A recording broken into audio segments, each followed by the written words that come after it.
Quand on parle des impôts, c'est surtout l'impôt sur le revenu ou le prélèvement à la source qui nous vient en tête, mais il existe aussi des impôts locaux et on en parle aujourd'hui. Les impôts locaux sont liés en grande partie à la taxe d'habitation et à la taxe foncière. Ces deux taxes concernent la possession d'un bien immobilier au sein d'une commune, mais il y a une nuance entre les deux. La taxe foncière s'applique à tous les propriétaires, qu'ils soient occupants ou bailleurs d'un bien immobilier. Il existe deux taxes foncières, l'une pour les propriétés bâties et l'autre pour les propriétés non bâties comme les terres agricoles ou les forêts privées. A l'inverse, la taxe d'habitation s'applique à tous les occupants d'un bien immobilier, qu'ils soient propriétaires ou locataires, mais depuis le 1er janvier 2023, cette taxe ne concerne plus que les résidences secondaires. Il y a d'autres impôts locaux, moins lourds mais tout aussi centraux dans la vie communale, comme ceux sur le traitement des ordures ménagères et des déchets.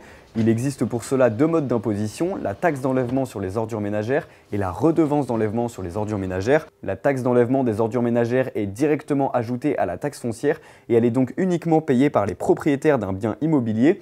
Le taux de cette taxe est calculé sur la valeur locative cadastrale nette du logement, c'est-à-dire le loyer théorique que le bien immobilier pourrait avoir s'il était sur le marché. Le taux est identique pour tous les biens immobiliers, mais va donc s'appliquer différemment selon la valeur de chaque loyer. Et de l'autre côté, la redevance d'enlèvement des ordures ménagères est payée par ceux qui occupent le logement, mais cette fois-ci c'est une facture complètement indépendante de la taxe d'habitation.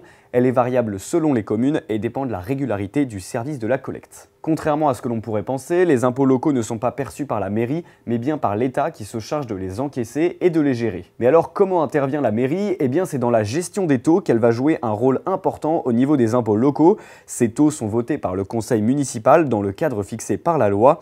Les taux d'impôts locaux sont votés chaque année lors d'une décision budgétaire officielle, lors d'une séance publique. Au-delà de fixer les taux d'imposition, c'est aussi à la mairie de choisir les services à financer avec les recettes des impôts locaux gérés par l'État. Un budget est adopté par la mairie et fixe les priorités de dépenses pour la commune, c'est l'affectation des recettes fiscales. On retrouve dans ces grands domaines d'affectation l'éducation, la propreté ou encore la sécurité.